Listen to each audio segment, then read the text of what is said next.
রংপুর থেকে এসেছি, লাল গালিচার সংবর্ধনা দিয়ে স্টেজে এসে বসিয়েছেন।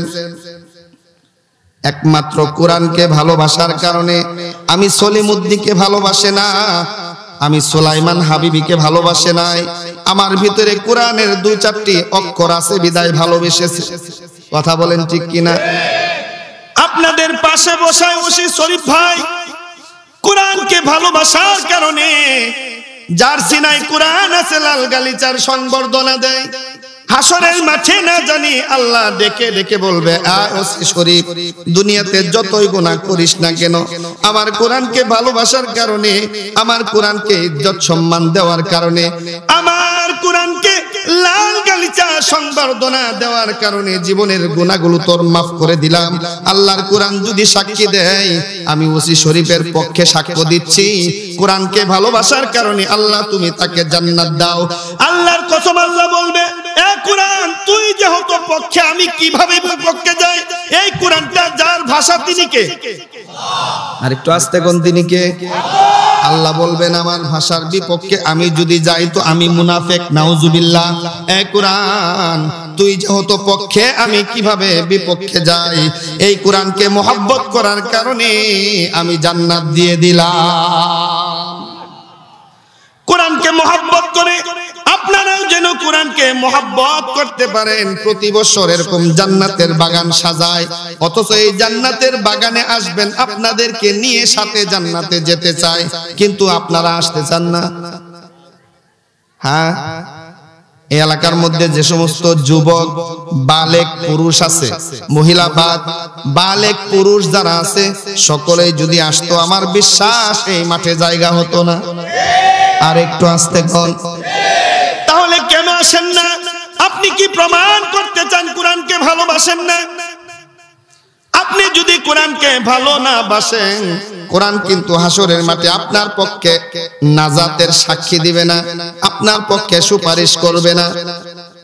ভালোবাসবেন ইনশাআল্লাহ। এমন জান্নাতের বাগান দেখলে কোরআনের মহব্বতে চলে যাবেন। কথা বলেন ঠিক কিনা? আউযু বিল্লাহি মিনাশ শাইতানির রাজীম। বিসমিল্লাহির রহমানির রহিম।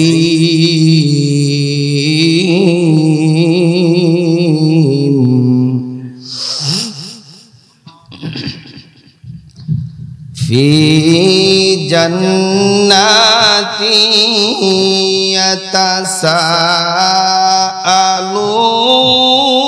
ইয়াতাসাআলুন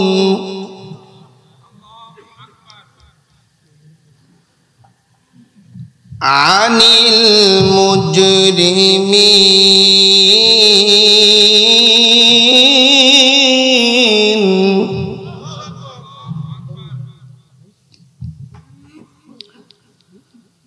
ফি জান্নাতি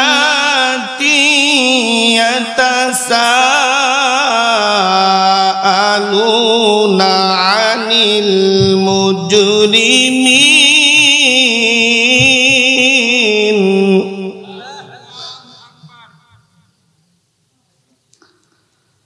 মা সালাকাকুম ফি সাকর قالوا لم نك من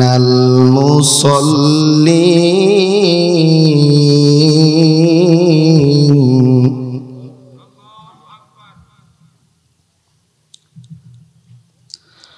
ولم نك نطعم المسكين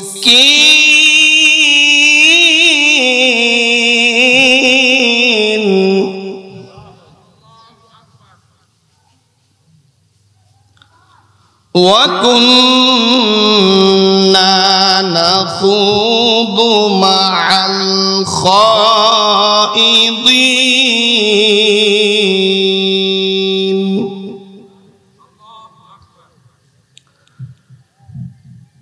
وكنا نخوض مع الخائضين وكنا نكذب بيوم الدين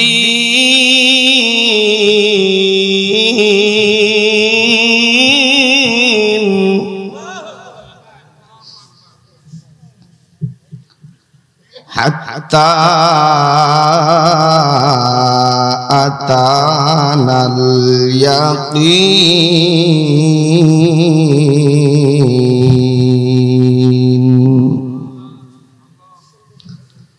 وقال تعالى إن الله وملائكته يصلون على النبي يا أيها الذين آمنوا صلوا عليه وسلموا تسليما محبت درود برحم اللهم صل على محمد وعلى آل محمد كما صليت على إبراهيم وعلى آل إبراهيم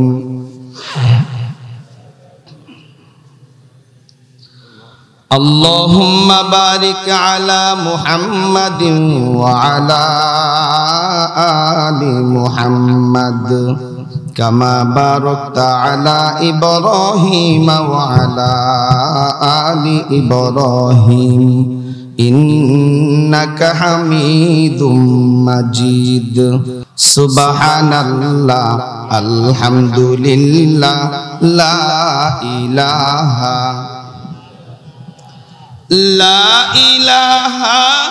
إلا الله لا إله إلا الله لا إله إلا الله سبحان الله الحمد لله لا إله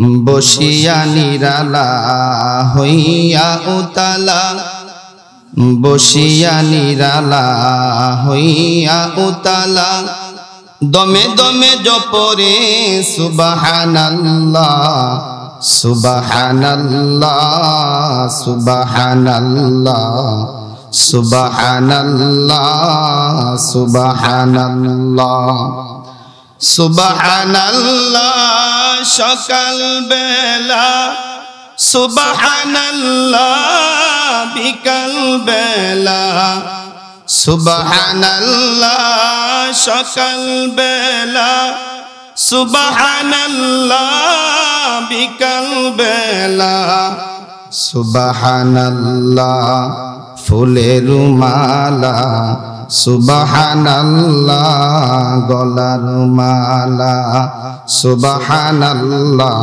আলহামদুলিল্লাহ লা ইলাহা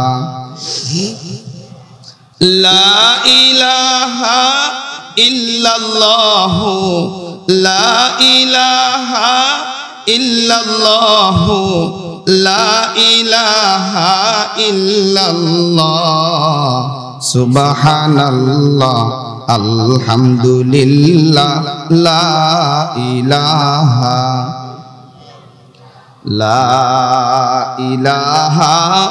ইল্লাল্লাহ মুহাম্মাদুর রাসূলুল্লাহ সাল্লাল্লাহু আলাইহি ওয়াসাল্লাম। আলহামদুলিল্লাহ, আল্লাহর হাবিব সাল্লাল্লাহু আলাইহি ওয়াসাল্লাম বলেন, যদি কোনো ব্যক্তি নিয়ামত পাওয়ার পর শুকরিয়া আদায় করে বলেন আলহামদুলিল্লাহ, আল্লাহ রাব্বুল ইজ্জত আসমান এবং জমিনের মাঝখানের ফাঁকা জায়গাটাকে নেকি দ্বারা ভরপুর করে দেন। বান্দা যদি আবারও এতগুলো নেকি দেখে শুকরিয়া আদায় করে বলেন আলহামদুলিল্লাহ, আল্লাহর হাবিব সাল্লাল্লাহু আলাইহি ওয়াসাল্লাম বলেন, আসমান এবং জমিনের মাঝখানের ফাঁকা জায়গা পরিমাণ মর্যাদা আল্লাহ তার জন্য বৃদ্ধি করে দেন। বান্দা যতবার বলবে আলহামদুলিল্লাহ, আসমান জমিনের মাঝখানের ফাঁকা জায়গা পরিমাণ নেকি মর্যাদা আল্লাহ তার বাড়াইতেই থাকবেন। সুবহানাল্লাহ বললেন, এত নেকির সুসংবাদ শুনে সুবহানাল্লাহ তো ক্ষতি হয় নাই নাকি লাভ হয়েছে? বলেন না কেমন লাভ? ছোট্ট একটা কথা বলে বোঝাচ্ছি। দুনিয়ার শুরু লগ্ন থেকে আজ পর্যন্ত আল্লাহ তাআলা পুরা পৃথিবীকে চালানোর জন্য, রাজত্ব দেওয়ার জন্য 4 জন বাদশা নিয়োগ দিয়েছিলেন। 2 জন মুসলিম, 2 জন বেদিন, 2 জন মুসলিম, 2 জন কাফের, যারা পুরা পৃথিবীর রাজত্ব কায়েম করেছিলেন। তার মধ্যে একজন ছিলেন মুসলমানদের মধ্যে একজন, যিনি পয়গম্বর সুলাইমান আলাইহিস সালাতু ওয়াস সালাম। নাম শুনেছেন? আল্লাহর পয়গম্বর সুলাইমান আলাইহিস সালাতু ওয়াস সালামকে পুরা পৃথিবী ঘোরার জন্য আল্লাহ একটা রকেট দান করেছিলেন। একটু জোরে বলেন, কি দান করেছিলেন? কারণ গাড়ি দ্বারা পূর্ব থেকে পশ্চিম, উত্তর থেকে দক্ষিণ ঘোরা সম্ভব না। আল্লাহ পূর্ব থেকে পশ্চিম, উত্তর থেকে দক্ষিণ সফর করার জন্য আল্লাহ পয়গম্বর সুলাইমানকে একটা রকেট দান করলেন। বাবা, সাধারণ কোন রকেট নয়। দুনিয়াতে আমরা যে সমস্ত রকেট দেখি, সেই রকেটের থেকে পয়গম্বরের রকেটের একটু ভিন্নতা আছে না নাই? দুনিয়ার রকেট চালাইতে গেলে একজন পাইলটের দরকার। পয়গম্বর সুলাইমানের রকেট চালানোর জন্য কোনো পাইলটের প্রয়োজন পড়তো না। দুনিয়ার রকেট চালাইতে হইলে তেল, মোবিল, পেট্রোলের দরকার আছে না নাই? একটু জোরে বলতে হবে, আছে না নাই? পয়গম্বর সুলাইমানের রকেট চালানোর জন্য কোনোদিন তেল, মোবিল, পেট্রোলের প্রয়োজন পড়তো না। দুনিয়ার রকেট ল্যান্ড করার জন্য একটা প্ল্যাটফর্মের দরকার। আল্লাহ পয়গম্বর সুলাইমানকে এমন একটা রকেট দান করেছিলেন, ল্যান্ড করার জন্য কোনো প্ল্যাটফর্মের দরকার পড়তো না। যাই হোক, আরো অনেক পার্থক্য আছে, বলার সময় নাই। একদিনকের ঘটনা, পয়গম্বর সুলাইমান তার রকেটের মধ্যে হাজার হাজার জিন ইনসানদেরকে নিয়ে সফরে বের হলেন। ধান ক্ষেতের উপর দিয়ে যাচ্ছেন। ধান ক্ষেতের মধ্যে কাজ করতেছেন একজন কৃষক। আল্লাহর কুদরত স্বচক্ষে দেখে জবান থেকে অনিচ্ছায় বলে ফেলেছেন সুবহানাল্লাহ। আল্লাহর পয়গম্বর সুলাইমানের কর্ণকুহরে যখন সেই সুবহানাল্লাহর আওয়াজটা পৌঁছে গেছে, পয়গম্বর সুলাইমান বাতাসকে হুকুম করলেন, এ বাতাস, আমার রকেটটা ধান ক্ষেতের বাতরের মধ্যেই ল্যান্ড কর। আল্লাহু আকবার। বাতাসকে যেমন হুকুম করলো, বাতাস ঠিক ধান ক্ষেতের বাতরের মধ্যেই ল্যান্ড করলেন। পয়গম্বর কৃষককে ডেকে ডেকে বললেন, কৃষক এদিকে আসো। এখানে সুবহানাল্লাহ কে বলেছে? কৃষক থরথর থরথর করে কাঁপতেছেন আর বলতেছেন, ও পয়গম্বর সুলাইমান, ইচ্ছা করে বলি নাই, অনিচ্ছায় জবান থেকে সুবহানাল্লাহ বের হয়েছে আল্লাহর কুদরত দেখে। কান ধরে তওবা করি, আর জীবনে কোনোদিন সুবহানাল্লাহ বলবো না। ও পয়গম্বর সুলাইমান, ও পৃথিবীর বাদশা, আমাকে মাফ করে দেন, আমি আর জীবনে সুবহানাল্লাহ বলবো না। পয়গম্বর সুলাইমান কৃষককে ডেকে ডেকে বলেন, এক কৃষক, আল্লাহ তাখাফু ওয়ালা তাহজানু, তোমার কোনো ভয় নাই, কোনো পেরেশানি নাই, কোনো টেনশন নাই। এক কৃষক, তুমি যে সুবহানাল্লাহ বলেছো, তোমার সুবহানাল্লাহর নেকি যদি আমি পয়গম্বরকে দিয়ে দিতে পারো, আমি পয়গম্বর এই মুহূর্তে আমার হাজার হাজার জিন ইনসানদেরকে সাক্ষী রেখে ওয়াদা করতেছি, আমার এই তখতে সুলাইমানি, আমার এই রকেট এবং পুরা পৃথিবীর রাজত্ব আমি তোমাকে দান করে দিব। এত ফজিলতের কথা শুনে কৃষক বলে, না হযরত, দেওয়া যাবে না। আল্লাহর পয়গম্বর সুলাইমান বলেন, এক কৃষক, এমন একদিন আসবে আল্লাহ আমার এই লোকে আমার এই রাজত্ব দুনিয়াতে টিকায় রাখবেন না, ধ্বংস করে দিবেন। কিন্তু তুমি যে সুবহানাল্লাহ বললা, তোমার সুবহানাল্লাহর নেকি আল্লাহ আজীবন বাকি রাখবেন, ধ্বংস করবেন না। তো মাঝে মধ্যে সুবহানাল্লাহ আলহামদুলিল্লাহ বলার দরকার আছে না নাই? আর একটু জোরে বলেন। সুবহানাল্লাহ আলহামদুলিল্লাহ বলার কারণ হলো দুইটা। কারণ কয়টা? সুবহানাল্লাহ আলহামদুলিল্লাহর আওয়াজ যতটুকু দূরে যাবে, পয়গম্বরে আরবি সাল্লাল্লাহু আলাইহি ওয়াসাল্লাম বলেন এতটুকু এরিয়ার ভিতরে শয়তান প্রবেশ করতে পারে না। হুজুর শয়তান প্রবেশ করলে কি হবে? কোন চিপা চাপা দিয়ে যদি খালি শয়তান চোখের ইশারায় আপনাকে একবার ডাকে, এ আব্দুল রহিম, এ আব্দুল্লাহ, এ মাজেদ, এ মকবুল, দুইটা টান দিয়ে যা, কি বলবে? দুইটা টান দিয়ে আবার গিয়ে বল, দুই টানের ধোঁকা দিয়ে আপনাকে এই জান্নাতের বাগান থেকে একবার বের করলে আর ভিতরে ঢোকার সুযোগ দিবে। কথা বলেন ঠিক কিনা? দুই টানের অভ্যাস আছে কার কার? একটু হাত দেখান। আল্লাহর ওলি দিয়ে সবাই। আচ্ছা, হাত ওঠানোর দরকার নাই, বাদ দেবো ইনশাআল্লাহ। হ্যাঁ, সবাই বাদ দিবেন তো ইনশাআল্লাহ? আল্লাহ তৌফিক দান করেন। তাহলে আমরা চাই শয়তান আমাদের থেকে দূরে থাকুক, নাকি বলেন? তো মাঝে মধ্যে চিল্লানি দিয়ে সুবহানাল্লাহ আলহামদুলিল্লাহ আল্লাহু আকবার এগুলো বলা দরকার। বলবেন তো ইনশাআল্লাহ?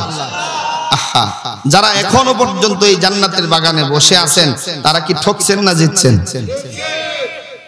আল্লাহর হাবিব সাল্লাল্লাহু আলাইহি ওয়াসাল্লাম বলেন দুনিয়ার জমিনে আল্লাহ কিছু ফেরেশতা নিয়োগ দিয়েছেন, যে সমস্ত ফেরেশতারা পৃথিবীর আনাচে কানাচে ঘোরাফেরা করতে থাকে আর খুঁজতে থাকে কোথায় জান্নাতের পরিবেশ কায়েম হয়ে গেছে, কোথায় জিকিরের মজলিস কায়েম হয়েছে।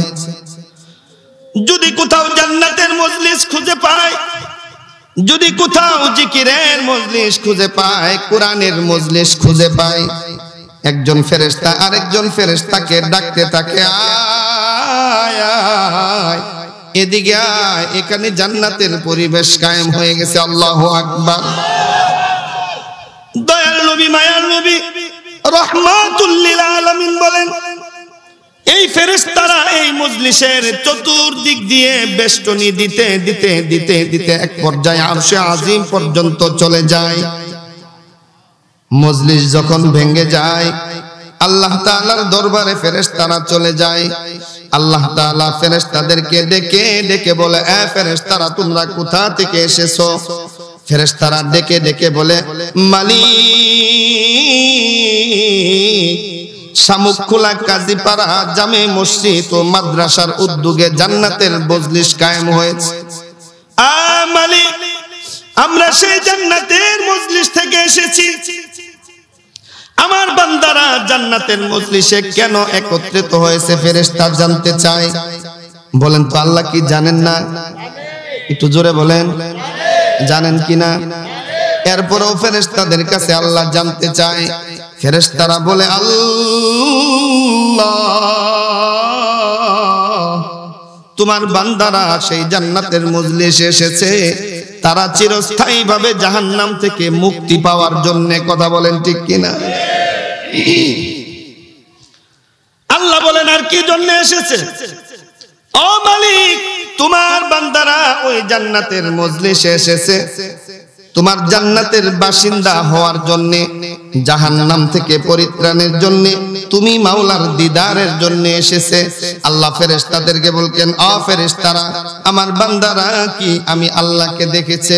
না মাওলা, তোমাকে দেখে নাই। আমার জান্নাত কি তারা দেখেছে নাকি? না মাওলা, দেখে নাই।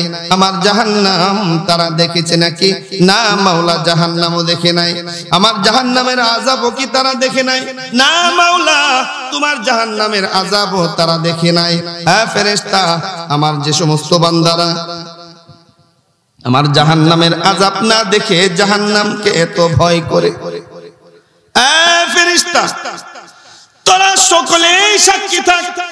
তোদেরকে সাক্ষী রেখে আমি আল্লাহ ঘোষণা দিলাম, ওই মজলিসের মধ্যে যারা জাহান্নাম থেকে পরিত্রাণের জন্য মজলিসে এসেছে, জান্নাতের লাভায় আশায় আকাঙ্ক্ষায় মজলিসে এসেছে, আমি মাওলার দিদারের আশায় মজলিসে এসেছে, তোদেরকে সাক্ষী রেখে আমি ঘোষণা করলাম ওই মজলিসের সমবেত সকল মুসলমানদের গুনাহ আমি আল্লাহ মাফ করে দিলাম। আল্লাহর ফেরেশতারা বলে, ও মাওলা, ওই মজলিসের ভিতরে এমন কিছু বান্দা আছে যারা জান্নাত থেকে জান্নাতের তামান্নায় আশা আকাঙ্ক্ষায় এখানে বসে নাই, জাহান্নাম থেকে পরিত্রাণের জন্যও বসে নাই, তুমি মাওলার দিদারের জন্যও এখানে বসে নাই। আল্লাহ তাহলে কেন বসছে? তারা মাহফিলের পাশ দিয়ে যাইতেছিল, গেট দিয়ে তাকিয়ে দেখে বক্তার চেহারা তো ভালোই দেখা যায়, কণ্ঠটা ভালোই শোনা যায়, চেহারা এক নজর দেখার জন্য, কণ্ঠটা একবার শোনার জন্য মজলিসের ভিতরে ঢুকেছে। জান্নাতের তামান্নায় বসে নাই, জাহান্নাম থেকে মুক্তির জন্যও বসে নাই, তুমি মাওলার দিদারের জন্যও বসে নাই। আল্লাহ তুমি ঘোষণা করো তোমার ওই সমস্ত বান্দাদের গুনাহ কি আল্লাহ তুমি মাফ করবা নাকি? আল্লাহ তাআলা কোরআনে বলেন, ইয়া আইয়ুহাল্লাযীনা আমানু,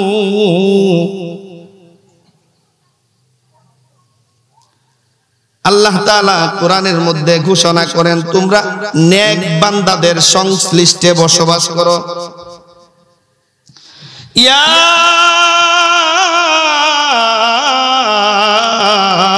আইয়ুহাল্লাযীনা আমানুত্তাকুল্লাহা হাক্কা তুকাতিহি ওয়া লা তামুতুন্না ইল্লা ওয়া আনতুম মুসলিমুন।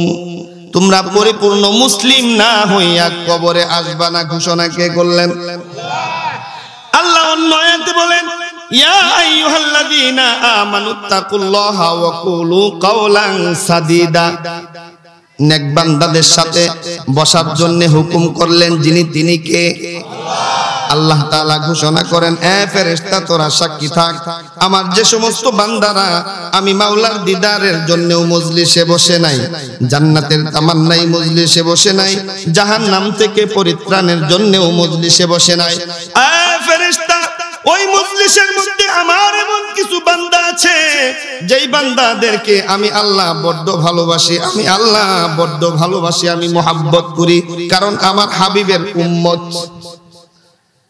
আমার হাবিবের উম্মতের সঙ্গে যত বড় গুনাহগার বসুক না কেন, জান্নাতের আশায়ও যদি না বসে থাকে, জাহান্নাম থেকে পরিত্রাণের আশায়ও যদি না বসে থাকে, আমি মাওলার দিদারের আশায়ও যদি না বসে থাকে, নেক বান্দাদের সংশ্লিষ্টে বসার কারণে ফেরেশতা তোরা সাক্ষী থাক, আমি সকল বান্দাদের গুনাহগুলো মাফ করে দিলাম।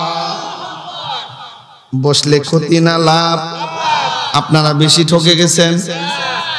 তাহলে আমরা যারা বসেছি সকলেই জিতেছি নাকি বলেন? এরকম জান্নাতি মজলিস যদি আমরা কোথাও দেখি বসবো তো ইনশাআল্লাহ। আরো জোরে বলেন, বসবেন কিনা? আমি আপনাদের সম্মুখে সূরা মুদ্দাসসিরের কয়েকটি আয়াতে কারিমা তিলাওয়াত করেছি।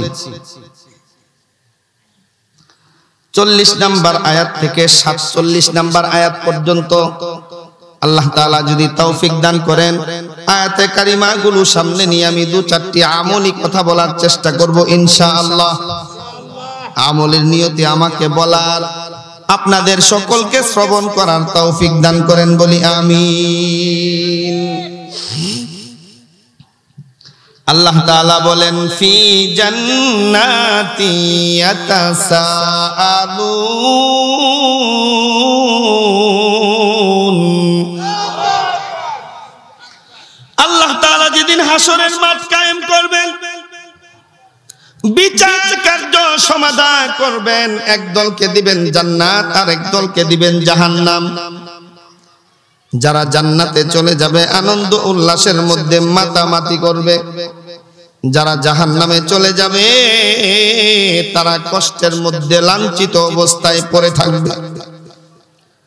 জাহান্নামীরা জান্নাতীদেরকে দেখতে থাকবে, জান্নাতবাসীরা জাহান্নামীদেরকে দেখতে থাকবে আর পরস্পর প্রশ্ন উত্তর করতে থাকবে, আলোচনা পর্যালোচনা করতে থাকবে, একজন আরেকজনকে প্রশ্ন করতে থাকবে। এক পর্যায়ে মালিক দারোয়ান জাহান্নামের দারোয়ানকে গিয়ে বলবে, ফেরেশতা দারোয়ান, দুনিয়ার জমিনে একসঙ্গে বসবাস করেছিলাম, আমি আসলাম জান্নাতে, আমার ভাই আমার পাশের ফ্ল্যাটের সেই যুবকটা কেন জাহান্নামে? আল্লাহর ফেরেশতা মালিক বলবে, আমি জানি না, যাদেরকে জাহান্নামে আল্লাহ ফেলেছে তাদের কাছে গিয়ে প্রশ্ন করো। এবার জান্নাতবাসীরা জাহান্নামীদেরকে প্রশ্ন করবেন, জাহান্নামীরা, কোন কারণে কি কারণে আল্লাহ তোমাদেরকে জাহান্নামে নিক্ষেপ করেছে? বাবারা গভীর মনোযোগ দিয়ে খেয়াল করেন, আল্লাহ যাদেরকে জাহান্নাম দান করবেন, চার কারণে জাহান্নাম দান করবেন, চার কারণে জাহান্নাম দান করবেন। একটু জোরে বলা যাবে কি কয় কারণে? জবান খুলে সবাই বলেন, কয় কারণে? আল্লাহ চার কারণে বান্দাকে জাহান্নাম দিবেন। জান্নাতবাসীরা যখন জাহান্নামীদেরকে প্রশ্ন করবেন, মা সালাকাকুম ফি সাকর, কি কারণে আল্লাহ তোমাদেরকে জাহান্নামে নিক্ষেপ করলো? জাহান্নামীরা জাহান্নামে যাওয়ার এক নাম্বার যে কারণ প্রথমেই উল্লেখ করবেন, তারা বলবেন, ক্বালু লাম নাকু মিনাল মুসাল্লিন।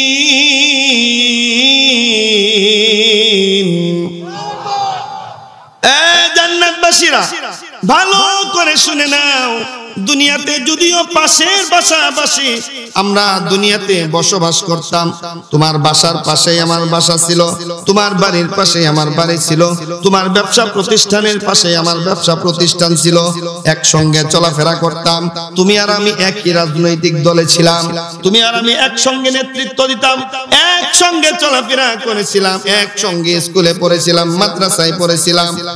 জান্নাতবাসীরা ভালো করে শুনে নাও, আল্লাহ তোমাদেরকে দিলেন জান্নাত, আমাদেরকে দিলেন জাহান্নাম। তার এক নাম্বার কারণ হলো দুনিয়ার জমিনে আমরা নামাজ পড়তাম না।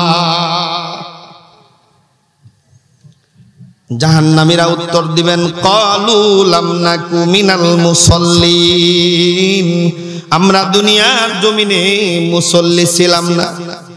কি ছিলাম না? এই জবান খুলে বলেন, মুসল্লি কারা কারা আছেন হাত দেখান। অনেকে হাত উঠায় না। আল্লাহ কবুল করো সকলকে, সকলেই যেন একসাথে জান্নাতে যেতে পারি, আমিন। আল্লাহর হাবিব সাল্লাল্লাহু আলাইহি ওয়াসাল্লাম বলেন, যেই ব্যক্তি নামাজ পড়ে না, আল্লাহ তার কাছে কোনো জিম্মা আল্লাহর কাছে নাই। মুসলমান এবং কাফেরের মধ্যে পার্থক্য হলো নামাজ, নামাজ, নামাজ, নামাজ।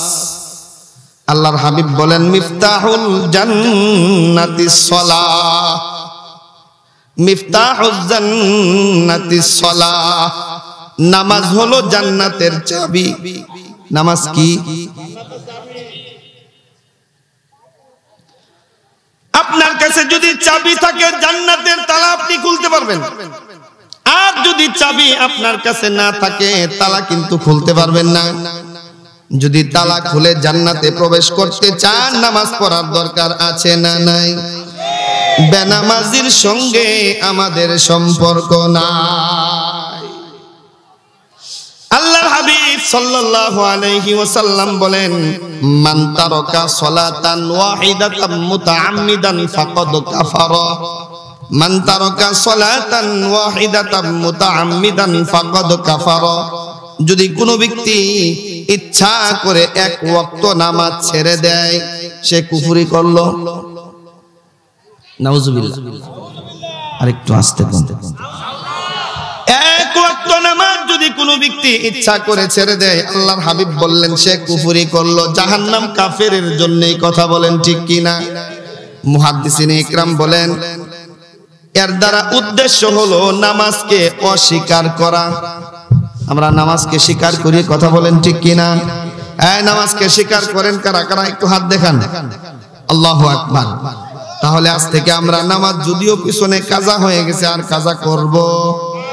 আর একটু জোরে বলেন। নামাজ পড়া আর না পড়া মুসলমান আর কাফেরের মধ্যে পার্থক্য, নাকি বলেন? এক লোক, একজন মানুষ আরেকজন মানুষকে যদি দাওয়াত খাওয়ায় আল্লাহ খুশি হয়। আল্লাহ কি হয়? একটু জোরে বলেন। দাওয়াত খাওয়াইলে আল্লাহ খুশি হন না বিরক্ত হন? খুশি হন। এক ব্যক্তি নিয়ত করছে, আল্লাহ আমার সন্তান অসুস্থ, যদি তুমি ভালো করে দাও আমি 5টা শয়তান খাওয়াবো। কি খাওয়াবো? 5টা শয়তান খাওয়ানোর নিয়ত করলেই আল্লাহ খুশি। নিয়ত তো করে ফেলছে, কিছুদিন পর সন্তান সুস্থ হয়ে গেছে, এখন শয়তান পাই কই?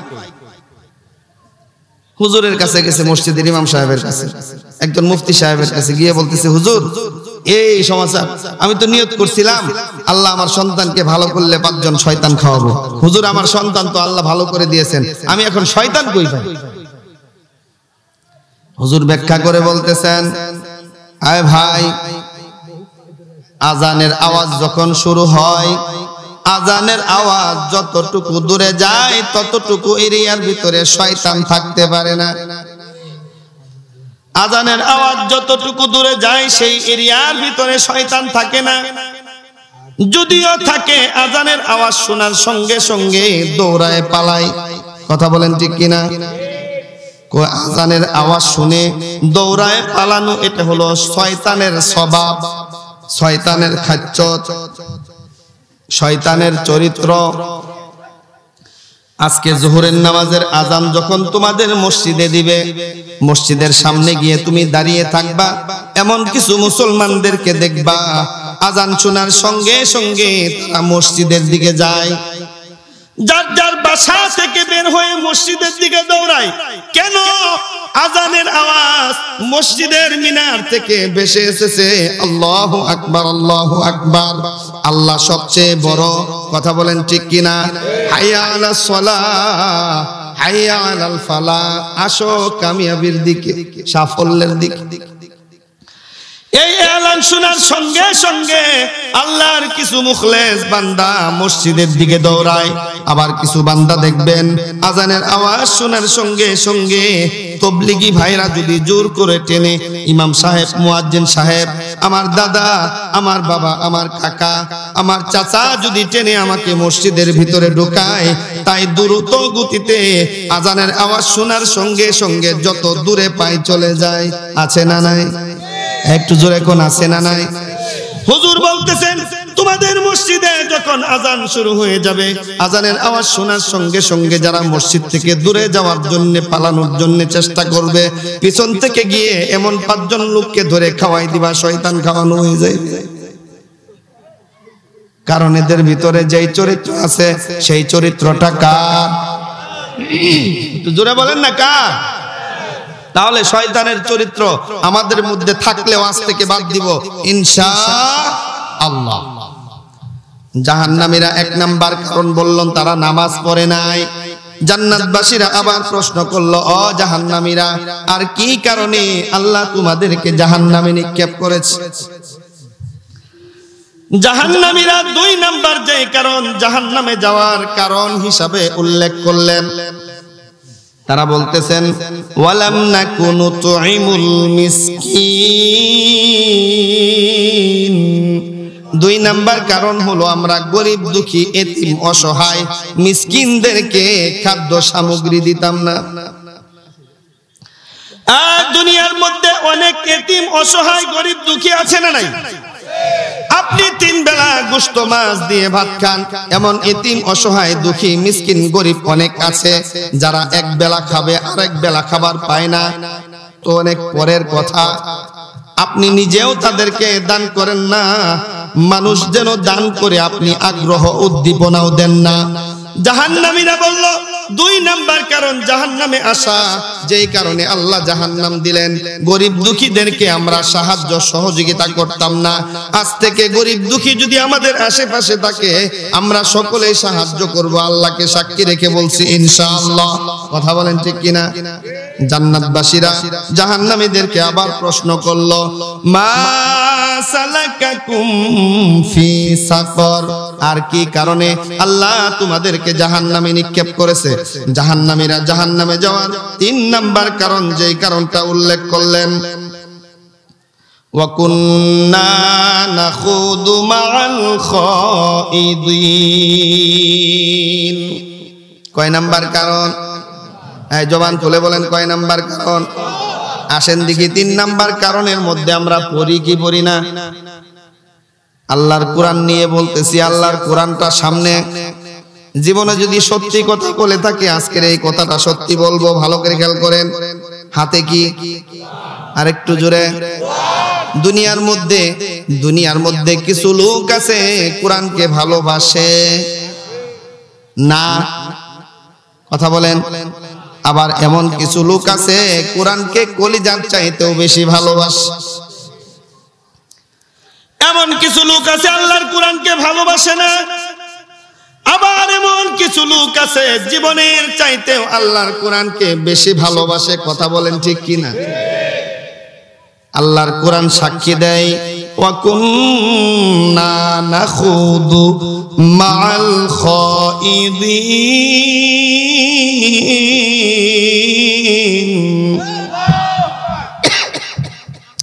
3 নাম্বার যেই কারণ জাহান্নামীরা উল্লেখ করলেন, দুনিয়ার জমিনে আমরা কোরআনের পক্ষে ছিলাম না, আমরা কোরআনকে সাপোর্ট করতাম না। কোরআনের বিরুদ্ধাচরণ যারা করত, আমরা তাদের সঙ্গে দল মিলাইতাম। যারা কোরআনের বিপক্ষে দল গঠন করত, আমরা তাদের সঙ্গ দিতাম।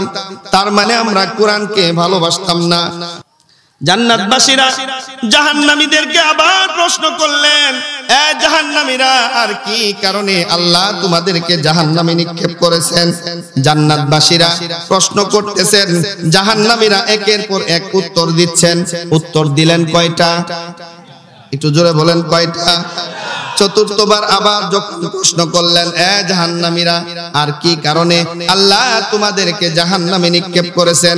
চতুর্থ নাম্বার কারণ, জাহান্নামীরা জাহান্নামে যাওয়ার যেই কারণটা উল্লেখ করবেন, তারা বলবেন, ওয়া কুন্না নুকাযযিবু বিয়াউমিদ্দিন।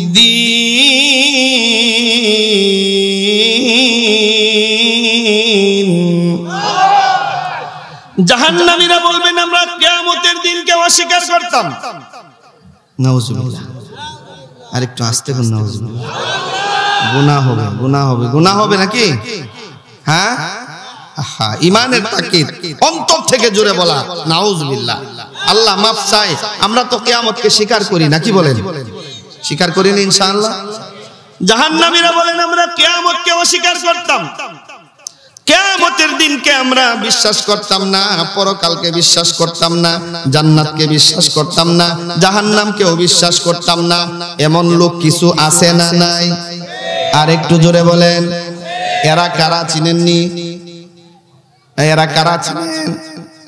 এরা হলো শাহবাগী নাস্তিক। এরা কারা? হ্যাঁ, জোরে কর না, এরা কারা? এরা হলো নাস্তিকের দল। আল্লাহ তাআলাকে বিশ্বাস করে না, জান্নাতকে বিশ্বাস করে না, জাহান্নামকে বিশ্বাস করে না, পরকালকে বিশ্বাস করে না, ফেরেশতাদেরকে বিশ্বাস করে না। কারণ তাদের থিওরি হলো, তারা যেই জিনিস দেখে না সেগুলো তারা বিশ্বাস করে না।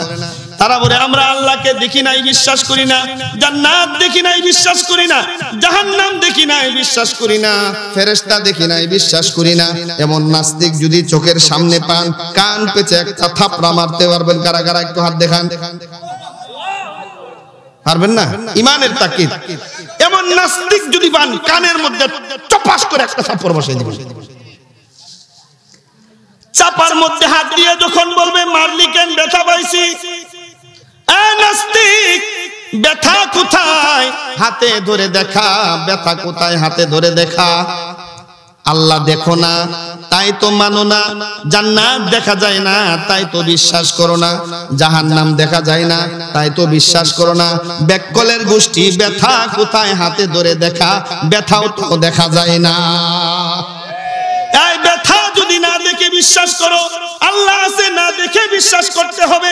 জান্নাত জাহান্নাম আছে না দেখে বিশ্বাস করার নাম ঈমানের তাকিদ। কথা বলেন ঠিক কিনা? এমন নাস্তিকদের থেকে আল্লাহ আমাদেরকে হেফাজত করেন। চিল্লায় বলেন আমিন। একটু জোরে বলা যাবে কি আল্লাহ আছে না নাই? আর একটু জোরে বিশ্বাস করেন কারা কারা? দুহাত তুলে আল্লাহকে ডাক দেন। আল্লাহ তুমি যে আছো আমরা বিশ্বাস করি, তুমি যে এক আমরা বিশ্বাস করি, তুমি ছাড়া কোনো ইলাহ নাই আমরা বিশ্বাস করি, তুমি ছাড়া কোনো মাবুদ নাই মাওলা আমরা বিশ্বাস করি, দুনিয়াতে কারো পরোয়া করি না মাওলা। তুমি যদি আমাদের প্রতি রাজি এবং খুশি হয়ে যাও, দুনিয়াতে কারো মহব্বত আল্লাহ আমাদের দরকার না। কথা বলেন। এক নাস্তিকের ঘটনা। নাস্তিক এলান করতেছে আল্লাহ বলতে কিচ্ছু নাই। নাউজুবিল্লাহ বলেন। আল্লাহ বলতে কিচ্ছু নাই। আগের ঘটনা, তৎকালীন যুগে ইমাম আজম আবু হানিফা রাহমাতুল্লাহি আলাইহির জামানা। আমরা জানি আমাদের মাযহাবের যিনি প্রধান ইমাম, ইমাম আজম আবু হানিফা রাহমাতুল্লাহি আলাইহি, নাকি বলেন? ইমাম আজম আবু হানিফা রাহমাতুল্লাহি আলাইহির যুগের ঘটনা। এক নাস্তিক বলতেছে আল্লাহ বলতে কিচ্ছু নাই। এই নাউজুবিল্লাহ বলেন না, এটা ঈমান, ঈমান, ঈমান, ঈমান। নাউজুবিল্লাহ বলাটা ঈমান। নাস্তিক বলে আল্লাহ বলতে কিচ্ছু নাই, আল্লাহ আছে আমি বিশ্বাস করি না। আসমান জমিন নবমণ্ডল ভূমণ্ডল এমনিতেই সৃষ্টি হয়েছে, এগুলোর কোনো পরিচালক নাই। যদি কোনো ব্যক্তি আল্লাহ আছে প্রমাণ করতে পারো তো আমার সামনে আসো, আমার সঙ্গে বাহাস করো, তর্ক বিতর্ক করে প্রমাণ করো। তৎকালীন যুগে জামানার ইমাম ইমাম আজম আবু হানিফা রাহমাতুল্লাহি আলাইহি নাস্তিকের চ্যালেঞ্জ গ্রহণ করে বললেন, হ্যাঁ নাস্তিক, আল্লাহ যে এক, আল্লাহ যে আছেন আমি প্রমাণ করব ইনশাআল্লাহ। দুইজনে কথাবার্তা বললেন, একটা ডেট ফাইনাল করা হলো, রাজদরবারে বসবো আগামী রবিবারের দিন সকাল 10 ঘটিকার সময় এলান করে দেওয়া হলো। সমগ্র দেশের মধ্যে ঘোষণা দেওয়া হলো ইমাম আজম আবু হানিফা নুমান ইবনে সাবেত ওই নাস্তিকের সঙ্গে মুনাজারায় বসে আল্লাহ এক, আল্লাহ যে আছে এটা প্রমাণ করবে আগামী রবিবারের দিন সকাল 10 ঘটিকার সময়। পুরা দেশে এলান হয়ে গেল। দেশ বরণ্য লোকজন, দেশের আনাচে কানাচে থেকে লোকজন রাজদরবারে উপস্থিত। ওই নাস্তিকও যথা সময়ে উপস্থিত, পারলে একটু আগে আসছে। 10টা বেজে গেছে, 10টার সময় মুনাজারা শুরু হয়ে যাবে। আল্লাহর বান্দা ইমাম আজম আবু হানিফা আর ওই 10টায় উপস্থিত হয় না, 10:30 বাজে উপস্থিত হয় না, 11টা বাজে উপস্থিত হয় না। নাস্তিক বাদশাকে ডেকে ডেকে বলে, দেখো তোমাদের দরবারে আলেম ঠকবে জন্য আসার সাহস পায় না। 11:30 বাজে ইমাম আজম নাই, 12টা বাজে ইমাম আজম নাই, 12:30 বাজে ইমাম আজম নাই। যখন 1টা বেজে গেছে ইমাম আজম আবু হানিফা রাহমাতুল্লাহি আলাইহি আস্তে আস্তে আসতেছেন। আল্লাহু আকবার বলেন। নাস্তিক ডেকে ডেকে বলে, তোমার সঙ্গে আমার কোনো বাহাস নাই, তোমার সঙ্গে আমার কোনো মুনাজারা নাই, তোমার সঙ্গে আমার কোনো তর্ক বিতর্ক নাই। কেন? তুমি তো, তোমার তো জবানের ঠিক নাই, তুমি ওয়াদা খিলাফ করেছো, তুমি তো মুনাফিক। এই নাস্তিক, আমি কি ওয়াদা বরখেলাপ করলাম? তোমার সঙ্গে আমার তর্ক বিতর্ক শুরু হবে সকাল 10 ঘটিকার সময়। একটু জোরে বলেন, কয় ঘটিকার সময়? সকাল 10 ঘটিকার সময় তর্ক বিতর্ক শুরু হওয়ার কথা। এখন বাজে 1টা, এতক্ষণ পরে তুমি কেন আসলা?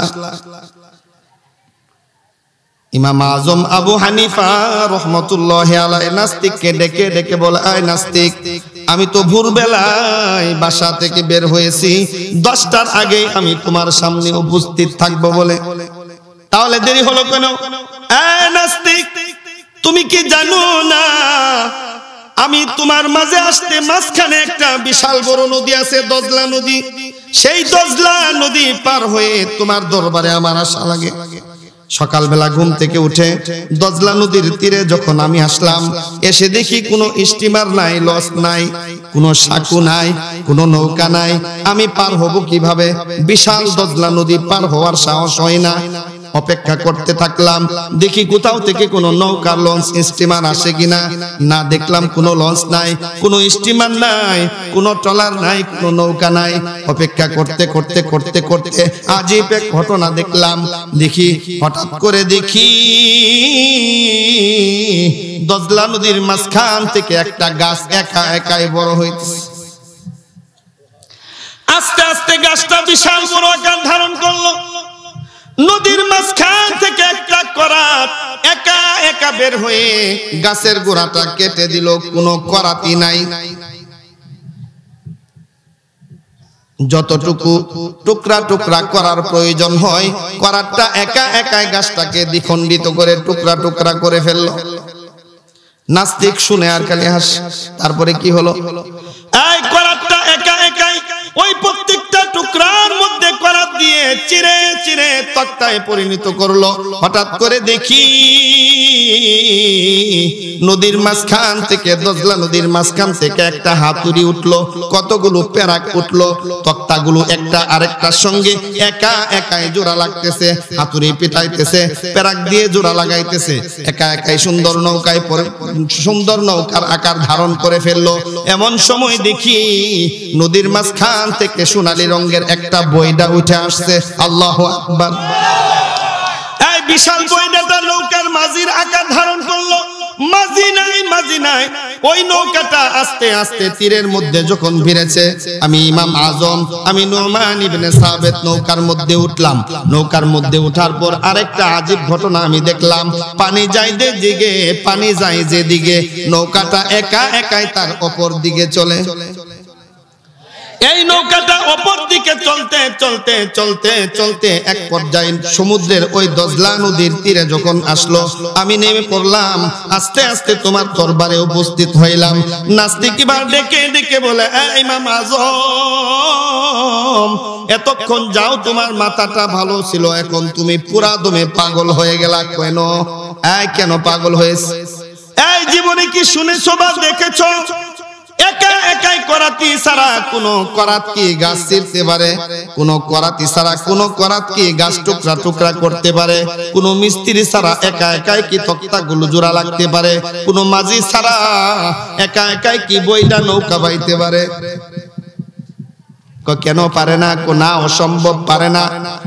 নাস্তিক, সামান্য একটা নৌকা যদি একা একা না হয়, একটা মাঝি ছাড়া যদি সামান্য নৌকাটা নদীর মধ্যে চালানোর ক্ষমতা না হয়, এই বিশাল বড় আসমান জমিন একজন সৃষ্টিকর্তা ছাড়া তাহলে বানাইলো কে? একটা নৌকা যদি মাঝি ছাড়া না চলতে পারে, এই নবমণ্ডল ভূমণ্ডল একা একাই কিভাবে চলতে পারে? নাস্তিক ডেকে ডেকে বলে, ইমাম আজম, সত্যি সত্যি তো আমি এভাবে কখনো ভেবে দেখি নাই। আর দেরি করতে চাই না, এক আল্লাহর উপর কালিমাটা পড়িয়া দাও, লা ইলাহা ইল্লাল্লাহু মুহাম্মাদুর রাসূলুল্লাহ সাল্লাল্লাহু আলাইহি ওয়াসাল্লাম বলেন। বাবারা বলেন, আল্লাহ আছে না নাই? বিশ্বাস করতে হবে তো ইনশাআল্লাহ। জান্নাতবাসীরা জাহান্নামীদেরকে যখন প্রশ্ন করলেন, আর কি কারণে আল্লাহ তোমাদেরকে জাহান্নামে নিক্ষেপ করলেন, জাহান্নামীরা জাহান্নামে যাওয়ার চতুর্থ নাম্বার যেই কারণটা উল্লেখ করলেন, আমরা কিয়ামতকে বিশ্বাস করতাম না। এরপরে বলেন, হাত্তা আতানাল ইয়াকিন। এমন অবিশ্বাসী থাকা অবস্থায় হঠাৎ কখন জানি আজরাইল এসে থাবা দিয়ে জানটা নিয়ে যায়। আল্লাহকে অবিশ্বাস করতে করতে, নামাজে অবহেলা করতে করতে, রোজায় অবহেলা করতে করতে, কোরআনের অবহেলা করতে করতে কখন জানি আজরাইল এসে থাবা দিয়ে জানটা নিয়ে বের হয়ে চলে যায়। দুনিয়াতে সবকিছুর গ্যারান্টি দিতে পারলেও একটা জিনিসের গ্যারান্টি কোনো ব্যক্তি দিতে পারে না। সেই জিনিসটা হলো আমার আপনার হায়াত কতদিন আছে। আল্লাহ তাআলার ভান্ডারে এমন কিছু কিছু জ্ঞান আছে, এমন কিছু জ্ঞান আছে যেই জ্ঞানগুলো আল্লাহ কোনো নবীকেও দেয় নাই, কোনো মাখলুককে দেয় নাই, কোনো জিন ইনসানকে দেয় নাই, কোনো ফেরেশতাকেও সেই জ্ঞানগুলো আল্লাহ তাআলা দেয় নাই। এমন ইলম আছে পাঁচটা বলা আমার সময় নাই, আলোচনার প্রেক্ষাপটে যেহেতু আসছে একটা বলতেছি। এমন ইলম আছে পাঁচটা, যেই পাঁচটা ইলম আল্লাহর জ্ঞানের ভান্ডারে রেখেছেন। তার মধ্যে একটা হলো আমার আপনার হায়াত কতদিন বাকি আছে কেউ না জানলেও জানেন একজন, চিল্লায় বলেন তিনি কে? দেখবেন হুজুর আমার বাবা অসুস্থ, দোয়া করবেন। আগামী পরশু সিঙ্গাপুরের উদ্দেশ্যে রওনা হব চিকিৎসার জন্য, উন্নত চিকিৎসার জন্য মাদ্রাজে যাব, উন্নত চিকিৎসার জন্য চীন জাপান যাব, বিভিন্ন দেশে যাবেন নিয়ত করলেন। পরশুদিন রবিবার টিকিট কাটলেন, ফ্লাইটে উঠলেন, মাদ্রাজ গিয়ে নামলেন, সিঙ্গাপুর গিয়ে নামলেন। ল্যান্ড করার সঙ্গে সঙ্গে হাসপাতালে গিয়ে ভর্তি হয়ে হাসপাতালের বেডশিটে শুয়ে পড়লেন। আজরাইল সেই মুহূর্তে গিয়ে জান থাবা দিয়ে জানটা বের করে নিয়ে চলে যায়। এবার বুঝে থাকলে বলেন, আপনার বাবার চিকিৎসার জন্য আপনি সিঙ্গাপুরে গেলেন নাকি মরার জন্য সিঙ্গাপুরে গেলেন? আল্লাহ বলে, হে বান্দা, তোর মৃত্যু হবে ওই সিঙ্গাপুরের হাসপাতালের বেডশিটে শোয়া অবস্থায়। হে বান্দা, এখনো কেন তুই বাংলাদেশে বসা? তাড়াতাড়ি টিকিট কাট, 5 লক্ষ টাকা খরচ কর, সিঙ্গাপুরের হাসপাতালের বেডশিটে গিয়ে শুয়ে পড়। আল্লাহর পয়গম্বর সুলাইমান আলাইহিস সালাতু ওয়াস সালাম এভাবে উম্মতদেরকে নিয়ে আলোচনা করতেছেন। আলোচনার এক প্রারম্ভে, আলোচনার শুরুতেই ওই দরজা দিয়ে একটা লোক এসে চোখগুলো গরম করে একটা লোকের দিকে তাকাইলো। লোকটা ভয়ে পেন নষ্ট করে ফেললো। লোকটা দরজা থেকে যখন চলে যায়, যেই লোকের দিকে ওই দরজায় দাঁড়ানোওয়ালা ব্যক্তিটা চোখ গরম করে লাল করে তাকিয়েছিল, পয়গম্বর সুলাইমানকে ডেকে ডেকে বলে, ও পয়গম্বর সুলাইমান, কে জানি দরজায় আসছে, আমি তাকে চিনি না, জানি না, কোনদিন তার চেহারা আমি দেখি নাই। এতগুলো মানুষ থাকা সত্ত্বেও ওই ব্যক্তিটা কেন আমার দিকে চোখ গরম করে তাকাইলো? ও পয়গম্বর সুলাইমান, আমার ভয় হয় সেই লোকটা যদি আবার আসে তাহলে কি করতে চাও? আপনার হুকুম বাতাসে শুনে ওই লোকটা থেকে বাঁচার জন্য আপনি আমাকে ওই ভারতবর্ষের গুহার মধ্যে নিক্ষেপ করে দেন। পয়গম্বর সুলাইমান বাতাসকে হুকুম করলেন। বাতাস সঙ্গে সঙ্গে সেই ব্যক্তিটাকে নিয়ে একটা পাহাড়ের গুহার মধ্যে নিক্ষেপ করলেন। গুহার ভিতরে ঢুকলেন, বা গুহার ছিদ্রটা বিশাল পাথর দ্বারা বন্দী করে ফেললেন। দিকে হাঁটা শুরু করলেন। গুহার শেষ মাথায় গিয়ে দেখে পয়গম্বর সুলাইমানের দরবারে যেই লোকের ভয়ে এই গুহার মধ্যে আসি লুকাইছে, ওই লোকটা ওই গুহার শেষ মাথায় দাঁড়িয়ে আছে। লোকটা ডেকে ডেকে বলে, কে গো তুমি? তোমার ভয়ে পয়গম্বর সুলাইমানের দরবার ছাড়লাম, তোমার ভয়ে পয়গম্বর দরবার থেকে আমি মুহূর্তের মধ্যে এই পাহাড়ের গুহায় আসলাম। এখানে এসে দেখি তুমি এখানে দণ্ডায়মান। কে তুমি? পরিচয় কি? পরিচয় দাও। লোকটা ডেকে ডেকে বলে, আমি মালাকুল মাউত। এই আল্লাহর বান্দা, তোর হায়াতের জিন্দেগি মাত্র আছে 5 মিনিট। আমি দেখলাম 5 মিনিট পর পাহাড়ের গুহার ভিতরে তোর জান আমি কবজ করব। আল্লাহ তাআলা ঠিক এভাবেই লিখেছেন। তুই এখনো কেন সুলাইমানের দরবারে বসা? আমি সুলাইমানের দরবারে গেলাম, দরজা দিয়ে তোর দিকে চোখ গরম করে তাকাইলাম। চোখ গরম করে তাকানোর অর্থ হলো 5 মিনিট পরে তোর মৃত্যু পাহাড়ের গুহায়। এখনো কেন তুই সুলাইমানের দরবারে বসা? চোখ গরম করে তাকাইলাম তুই যেন তাড়াতাড়ি পাহাড়ের গুহায় চলে আসিস। এখন চলে এসেছিস, সময় শেষ হয়ে গেছে, থাবা দিয়ে জানটা বের করে নিয়ে চলে যা। মৃত্যুর কোনো গ্যারান্টি? আর একটু জোরে বলেন। মরার জন্য প্রস্তুতি কারা কারা গ্রহণ করেছেন? হ্যাঁ, মরার পর যদি জাহান্নামে যাওয়া লাগে, আহা, উপায় আছে? এই কথা বলেন, উপায় আছে? আমরা কি জাহান্নামে যেতে চাই? জাহান্নামে যেতে চাই না, জান্নাতেই যেতে চাই। জান্নাতেই যেতে চাই ইনশাআল্লাহ। আল্লাহ জান্নাত আমাদের জন্যই বানিয়েছেন, নাকি বলেন? তো জান্নাতের কাজগুলো কি করা লাগবে না? লাগবে কিনা? জাহান্নামের কাজ থেকে আমাদেরকে যেন আল্লাহ বাঁচিয়ে রাখেন। জান্নাতে যাওয়ার যেই কাজগুলো আছে আল্লাহ তাআলা যেন আমাদের দরকার সেগুলোর আঞ্জাম দেন। কথা বলেন ঠিক কিনা? সকলেই বলেন আমিন। আহা, কেন করবেন না? আল্লাহ তো আমাকে আপনাকে জাহান্নাম দিতে চান না, জান্নাতি দিতে চান। আল্লাহ বলেন ইয়া আইয়ুহাল্লাযীনা আমানু বুতাগু ইলাইহিল ওয়াসিলা, বান্দা যতই গুনাহ করো জান্নাতে যাওয়ার জন্য ছোটখাটো হলেও একটা বাহানা ধরো, একটা ওসিলা ধরো, যেই ওসিলায় আমি আল্লাহ তোমাকে মাফ করে জান্নাত দিতে পারি। বুখারীর বর্ণনায় হাসরের মাঠ যেদিন কায়েম হয়ে যাবে, জান্নাত জাহান্নামের ফয়সালা যখন হয়ে যাবে, বান্দা বান্দীদের হিসাব নিকাশ যখন শেষ হয়ে যাবে, আল্লাহ একজন ব্যক্তিকে বলবেন, এ বান্দা, এ নাফরমান, তোর জীবনে গুনাহ বেশি নেকি কম, জাহান্নামে যা। এ বান্দা, তোর জীবনে গুনাহ বেশি নেকি কম, বান্দা জাহান্নামে যাও। আল্লাহর হাবিব সাল্লাল্লাহু আলাইহি ওয়াসাল্লাম বলেন, বান্দা চোখটা বন্ধ করে জাহান্নামের দিকে দৌড় দিবে। কতটুক যাওয়ার পর একটু দাঁড়িয়ে আবার পিছনে আল্লাহর দিকে তাকাবে, আবার জাহান্নামের দিকে দৌড় দিবে, আবার দাঁড়িয়ে মায়া নজরে আল্লাহ তাআলার দিকে তাকাইবেন, আবার দৌড় দিয়ে কতটুক যাওয়ার পর আবার আল্লাহর দিকে তাকাইবেন। দয়ার মাওলা ডেকে ডেকে বলবেন, আয় বান্দা, তোকে বললাম জাহান্নামে যাওয়ার জন্য, তুই বারবার কেন আমার দিকে তাকাও? বান্দাটা আল্লাহ তাআলাকে ডেকে বলবে, ও মালিক, দুনিয়ার জমিনে যখন বসবাস করতাম, অপরাধ করলে মা পিটানি দিবে, দৌড়ানি দিতাম। কতটুক যাওয়ার পর মার দিকে তাকাইতাম, মা একবার দুইবার তাকানোর পর কলিজার টুকরা সন্তানকে কাছে নিয়ে আঁচল দিয়ে চোখের পানি মুছে আঁচল দিয়ে ঢেকে রাখতেন। কথা বলেন ঠিক কিনা?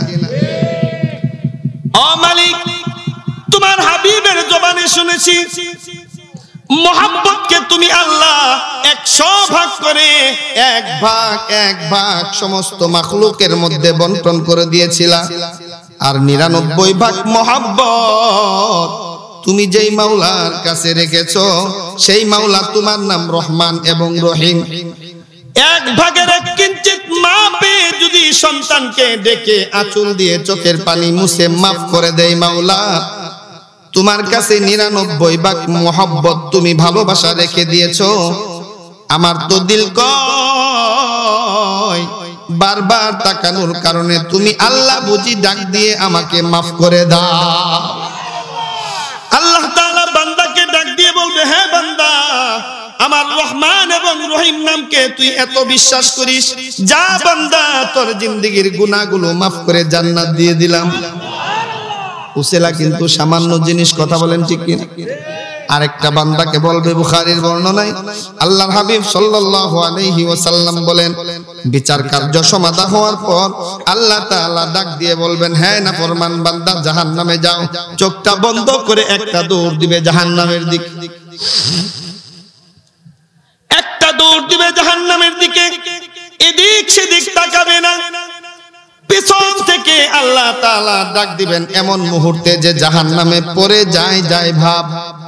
আল্লাহ তাআলা ডাক দিবে, হ্যাঁ বান্দা, প্রথম একজনকে জাহান্নামে যাওয়ার অর্ডার করলাম, একটু যায় আর জাহান্নামের ভয়ে মায়ার নজরে আমার দয়া পাওয়ার জন্য আমার দিকে বারবার তাকায়। এ বান্দা, তোমাকে অর্ডার করার সঙ্গে সঙ্গে তুমি জাহান্নামের দিকে দৌড় দিলা, একবারও আমার দিকে তাকাইলা না। তুমি কি জাহান্নামকে ভয় করো না? তুমি কি জাহান্নামের আগুনকে ভয় করো না? আল্লাহর হাবিব সাল্লাল্লাহু আলাইহি ওয়াসাল্লাম বলেন, দুনিয়ার আগুন আর জাহান্নামের আগুন ব্যবধান আছে। কথা বলেন, আছে না নাই? দুনিয়ার আগুনের যেই পরিমাণ হিট, দুনিয়ার আগুনের যেই পরিমাণ তাপমাত্রা, তার চাইতে 69 গুণ তাপমাত্রা হিট বেশি জাহান্নামের আগুনের। দুনিয়ার আগুন জ্বালায় উম্মত, বান্দা, আল্লাহর মাখলুক, আর জাহান্নামের আগুন কে জ্বালিয়েছেন? এই জোরে বলেন না, কে জ্বালিয়েছেন? দুনিয়ার আগুন জ্বালায় আমাদের মা বোনেরা, জাহান্নামের আগুন জ্বালিয়েছেন স্বয়ং আল্লাহ। জাহান্নামের আগুনের তাপ দুনিয়ার আগুনের চাইতে 69 গুণ বেশি। দয়ার নবী, মায়ার নবী রাহমাতুল লিল আলামিন ডেকে বলেন, দুনিয়ার 1 গুণ আর জাহান্নামের 69 গুণ একত্রিত করলে হয় 70 গুণ। ওই 70 গুণ জাহান্নামের আগুন দিয়ে আল্লাহ তাআলা বান্দাদেরকে জ্বালাইবেন। আল্লাহর হাবিব সাল্লাল্লাহু আলাইহি ওয়াসাল্লাম বলেন, দুনিয়ার আগুন আঙ্গুলের মধ্যে লাগলে শুধু আঙ্গুলটাই পোড়া যায়, আঙ্গুলটাই পোড়া যায়। আল্লাহর হাবিব বলেন, জাহান্নামের আগুন আঙ্গুলের মধ্যে লাগার দরকার নাই, যদি দূর থেকে একটু হিট লাগে আঙ্গুলের মাথায়। দয়ার নবী, মায়ার নবীর পবিত্র জবানে বলেন, ওই হিট ভিতর দিয়ে গিয়ে ভিতরের কলিজা ফেফড়া গলে পিছনের রাস্তা দিয়ে পড়ে যাবে। এমন জাহান্নামের আগুন। বান্দা, তুমি কি ভয় পাও না? তোমাকে বললাম জাহান্নামে যাওয়ার জন্য, তুমি চোখ বন্ধ করে একটা দৌড় দিলা, জাহান্নামে গিয়ে পড়ে যাইবা বাপ। এ বান্দা, তুমি কি জাহান্নামকে ভয় পাও না? আল্লাহ ভয় পায়, তাহলে কেন তুমি একটা দৌড় দিলা? বান্দা আল্লাহকে ডেকে ডেকে বলে, আল্লাহ,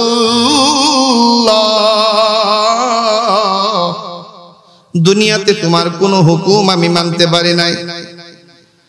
হাসরের মাঠে আল্লাহ তাআলা সেই ব্যক্তিকে বলবে, বান্দা তুমি কি জাহান্নামের আগুন ভয় পাও না? ও পাই। যদি ভয় পাও তাহলে পিছনে একবারও তাকাইলা না, কেন জাহান্নামের দিকে দৌড় দিলা? আল্লাহকে ডেকে বলবে, আল্লাহ, দুনিয়ার জমিনে তোমার কোনো হুকুম আমি মানি নাই, কারণ তোমাকে দেখি নাই। আজকে হাসরের মাঠে তোমাকে সচক্ষে দেখতেছি, তুমি একটা হুকুম করলা। তোমার হুকুমটা দেখে দেখে আমি কিভাবে অমান্য করি আর পারলাম না। তোমার হুকুমকে মানার জন্যে, তোমার হুকুমকে গুরুত্ব দিতে গিয়ে জাহান্নামে যে কষ্ট হবে সেটা ভাবার মতো আমি সময় পাই নাই। তোমার হুকুমকে গুরুত্ব দিতে গিয়ে চোখটা বন্ধ করে জাহান্নামের দিকে দৌড় দিলাম। আল্লাহ তাআলা ডেকে ডেকে বলে, হ্যাঁ বান্দা, আমার হুকুমকে তুমি এত গুরুত্ব দাও? হ্যাঁ মাওলা, গুরুত্ব দিয়ে তো জাহান্নামের দিকে দৌড় দিলাম। আল্লাহ বলবে, যা বান্দা যা, আমার হুকুমকে গুরুত্ব দেওয়ার কারণে আমি আল্লাহ তোর জিন্দেগীর গুনাহগুলো মাফ করে দিলাম। আমল কিন্তু ছোট্ট, আল্লাহ দিয়ে দিবে জান্নাত। এমন বাহানাওয়ালা আমল, ইখলাসওয়ালা আমল করতে কারা কারা রাজি? একটু হাত দুটো দেখতে চাই। আল্লাহু আকবার। অনেক আলোচনা হয়েছে। আলোচনা যদি 3টা 4টা পর্যন্ত চলে, ফজরের নামাজ যদি কাজা হয়ে যায়, এরকম হাজারো মাহফিলের থেকে ফজরের 2 রাকাত নামাজের গুরুত্ব বেশি না কম? একটু জোরে বলেন না। যদি আমল করেন তো আমলের মতো আলোচনা অনেক হয়েছে, নাকি বলেন? হয়েছে না? যতটুকুন আলোচনা হয়েছে মাগরিবের পর থেকে, আল্লাহ তাআলা আমাদের সকলকে আমল করার তৌফিক দান করেন। সকলে বলি আমিন। একটা কথা না বললেই না, গত 2 বছর আগে বলেছিলাম,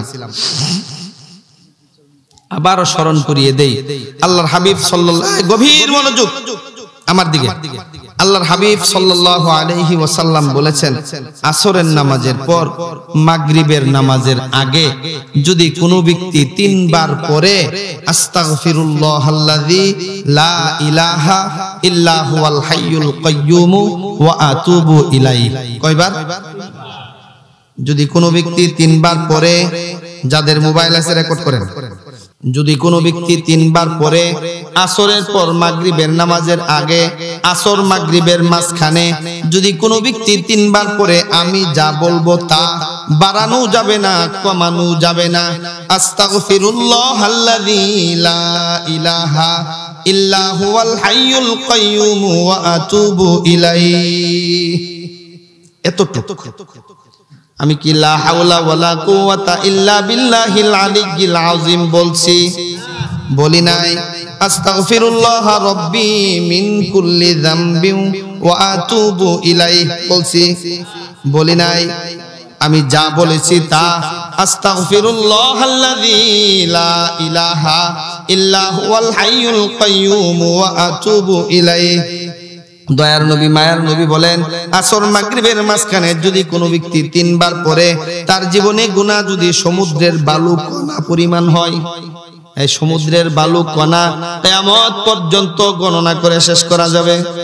এই পরিমাণ গুনাহ বুঝি কোনো বান্দা 60-70 বছরে করা সম্ভব? কোনোদিনই না। এরপরে আল্লাহর হাবিব বলেন, যদি কোনো ব্যক্তির গুনাহ সমুদ্রের ফেনা পরিমাণ হয়, মরুভূমির বালু কণা পরিমাণ হয়, আসর মাগরিবের মাঝখানে এই ইস্তিগফারের আমল যদি কোনো ব্যক্তি 3 বার করতে পারে, আর আলাদাভাবে তওবা করার দরকার নাই, হাত তোলার দরকার নাই, 3 বার পড়তে দেরি, দয়ার নবী বলেন বান্দার জীবনের গুনাহ আল্লাহ মাফ করতে দেরি করে না। বাবারা, এখন কথা হলো, আগামীকাল আসর মাগরিবের মাঝখানে আমরা অবশ্যই আমল করব ইনশাআল্লাহ। আগামীকাল আসরের সময় আসার আগেই যদি আজরাইল এসে বলে, এ দোস্ত গাট্টি গোল কর, কবরে যাওয়া লাগবে, আপনি যদি বলেন সুদূর জামালপুর থেকে সুলাইমান হাবিবি সাহেব এসেছিলেন, ইস্তিগফারের আমল দিয়ে গেছেন, আসর মাগরিবের মাঝখানে 3 বার পড়তে হবে, এ দোস্ত আজরাইল তুমি এখন ফেরত যাও, আসরের পরে আমল করব, এরপরে আসবা, তোমার ডাকে সাড়া দিয়ে আমি কবরে যাব, একটু বুঝে থাকলে বলেন আজরাইল থাকবে না ভাগবে? হ্যাঁ, অবশ্যই ভাগবে না। আজরাইল যেই ঘরে ঢুকে তার বিবিকে বিধবা বানিয়ে চলে যায়, সন্তানকে এতিম বানিয়ে চলে যায়, স্বামীকে স্ত্রী হারা বানিয়ে চলে যায়, ফেরত যায় না। কথা বলেন ঠিক কিনা? একজন ব্যক্তি ফেরত যায় না, তিনি হলেন আজরাইল। আপনি যদি বলেন ইস্তিগফারের দোহাই দিয়ে বলি আসরের পর আমল করব, এরপরে আসিও তোমার সাথে কবরে যাব, আজরাইল বলে টাইম নাই, থাবা দিয়ে জান নিয়ে চলে যাবে, আপনি তো আর আমল করতে পারলেন না। আল্লাহর হাবিব সাল্লাল্লাহু আলাইহি ওয়াসাল্লাম বলেন, এমন কোন ভয় যদি কারো দিলের মধ্যে থাকে, আগামীকাল আসর মাগরিবের সময় পর্যন্ত আমি বাঁচি না না বাঁচি কোনো গ্যারান্টি নাই, আগামীকাল বাঁচবো তো আমল করব, যদি আগেই মারা যায় তো আমল করতে পারলাম না। আল্লাহর হাবিব সাল্লাল্লাহু আলাইহি ওয়াসাল্লাম বলেন, আল্লাহ তাখাফু ওয়ালা তাহজানু, এমন কোন আশঙ্কা যদি কোন উম্মতের দিলের মধ্যে থাকে, তোমাদের জন্য আরেকটা সুসংবাদ আছে, এমন একটা ছোট্ট দোয়া আমি নবী তোমাদেরকে শিক্ষা দিলাম, পড়বা মাত্র 10 বার, পড়বা মাত্র 10 বার, সময় লাগবে 10 সেকেন্ড, যে কোনো সময় পড়া যাবে, আসর মাগরিবের মাঝখানের সময় শর্ত না। যদি কারো দিলের মধ্যে আশঙ্কা থাকে আগামীকাল আসর মাগরিব পর্যন্ত আমি বাঁচতেও পারি নাও বাঁচতে পারি, তাহলে অন্য একটা দোয়া তোমাদের জন্য দিয়ে গেলাম, যে দোয়াটা পড়বা 10 বার, সময় লাগবে 10 সেকেন্ড। দয়ার নবী মায়ার নবী বলেন 10 বার পড়তে দেরি, আল্লাহ জীবনের গুনাহ মাফ করতে দেরি করেন না। আমি এখন সেই দোয়াটা বলতেছি, আমার সঙ্গে 10 বার বলবেন কারা কারা ইনশাআল্লাহ?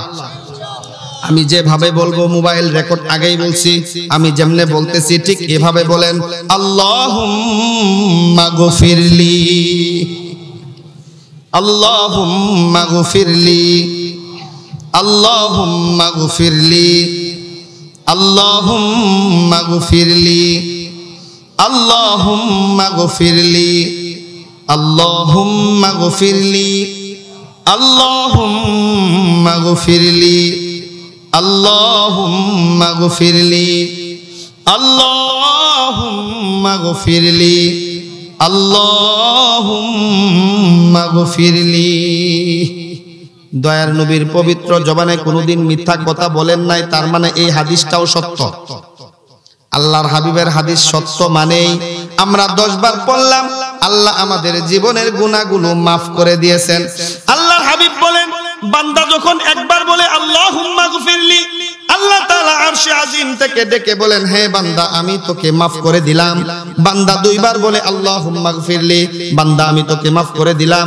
বান্দা 3য় বার বলে আল্লাহুম্মা গফিরলি, ও বান্দা তোর জীবনের গুনাহ সমপরিমাণ নেকি আমি আল্লাহ তোর আমলনামায় দিয়ে দিলাম। আমল করতে কি কষ্ট নাকি সহজ? জান্নাত কামানো কি কঠিন না সহজ? অবশ্যই সহজ। আল্লাহ তাআলা আমাদের সকলকে এই কথাগুলোর উপর আমল করার তৌফিক দান করেন। সকলে বলি আমিন। ওয়া আখিরু দাওয়ানা আনিল হামদুলিল্লাহি রাব্বিল আলামিন। সকলে আস্তাগফিরুল্লাহ আল্লাযী লা ইলাহা ইল্লা হুয়াল হাইয়ুল কাইয়্যুম ওয়া আতুবু ইলাইহি লা হাওলা ওয়ালা কুওয়াতা ইল্লা বিল্লাহিল আলিয়্যিল আযীম আস্তাগফিরুল্লাহাল্লাযী লা ইলাহা ইল্লা হুয়াল হাইয়ুল কাইয়্যুম ওয়া আতুবু ইলাইহি লা হাওলা ওয়ালা কুওয়াতা ইল্লা বিল্লাহিল আলিয়্যিল আযীম আলহামদুলিল্লাহি রাব্বিল আলামিন ওয়াসসালাতু ওয়াসসালামু আলা আশরাফিল আমবিয়াই ওয়াল মুরসালিন ওয়া আলা আলিহি ওয়া আসহাবিহি আজমাইন ربنا ظلمنا أنفسنا وإن لم تغفر لنا وترحمنا لنكونن من الخاسرين اللهم اهدنا الصراط المستقيم اللهم اهدنا واهد بنا واهد الناس جميعا اللهم إنا نسألك الهدى والتقى والعفاف والغنى আল্লাহ আমরা কতিপয় গুনাহগার বান্দা একত্রিত হয়ে মাওলা জান্নাতের বাগানে বসে মাগরিবের পর থেকে মধ্য রজনী পর্যন্ত তোমার কোরআন তোমার হাবিবের সুন্নাহর ভিত্তিতে আলোচনা করলাম শুনলাম আল্লাহ আমাদের সকলকে আমলের কথাগুলোকে আমল করার তৌফিক দান করে দাও আল্লাহ কোন ওয়াইজিন ইকরামের জবান থেকে যদি মাওলা ফাহিশা কোনো কথা ইচ্ছায় অনিচ্ছায় বের হয়ে থাকে শ্রোতাদের মন দিল থেকে কথাগুলো ভুলিয়ে দাও আল্লাহ আমলের কথাগুলো আমল করার তৌফিক তুমি দান করে দাও ও মালিক আজকের এই জান্নাতের বাগান সুসজ্জিত করতে গিয়ে যারা অক্লান্ত পরিশ্রম করেছেন সাহায্য করে সহযোগিতা করে বুদ্ধি পরামর্শ দিয়ে সময় দিয়ে আল্লাহ টাকা পয়সা জিনিস আসবাব দিয়ে আল্লাহ যারা সাহায্য সহযোগিতা করেছে মাওলা সকলকে এই মাহফিল কাল কিয়ামতে নাজাতের জরিয়া বানাইও আল্লাহ আল্লাহ যারা মাহফিলের মুনাজাত পর্যন্ত আল্লাহ গভীর দিলে আলোচনা শুনেছে শেষ পর্যন্ত মুনাজাত পর্যন্ত বসে আছে মাওলা সকলকে এই মাহফিল নাজাতের জরিয়া বানাইও আল্লাহ আল্লাহ একটা মুহূর্তের জন্যও যারা আজকে এই মাহফিলের ভিতরে প্রবেশ করেছিল মাওলা তুমি তাদের জিন্দেগির গুনাহ মাফ করে তাদের নসিব ও জান্নাতুল ফিরদাউস লিখে দাও আল্লাহ যেই মসজিদ এবং মাদ্রাসাকে কেন্দ্র করে মাওলা আজকের এই আয়োজন মসজিদ মাদ্রাসাকে তুমি কবুল করে নাও আল্লাহ ইমাম মুয়াজ্জিন তলাবা আসাতিজা ইকরামদেরকে কবুল করে নাও সকলের হাজত তোমার গায়বী খাজানা থেকে পূরণ করে দাও অত্র এলাকার সকল মা বোনদের আল্লাহ মনের আশা তুমি কবুল করে নাও সকল বৃদ্ধ বাবাজি যুবকদের আশা তুমি কবুল করে নাও আল্লাহ সকলের হাজত তোমার গায়বী খাজানা থেকে পূরণ করে দাও আল্লাহ বিশেষ করে মাওলা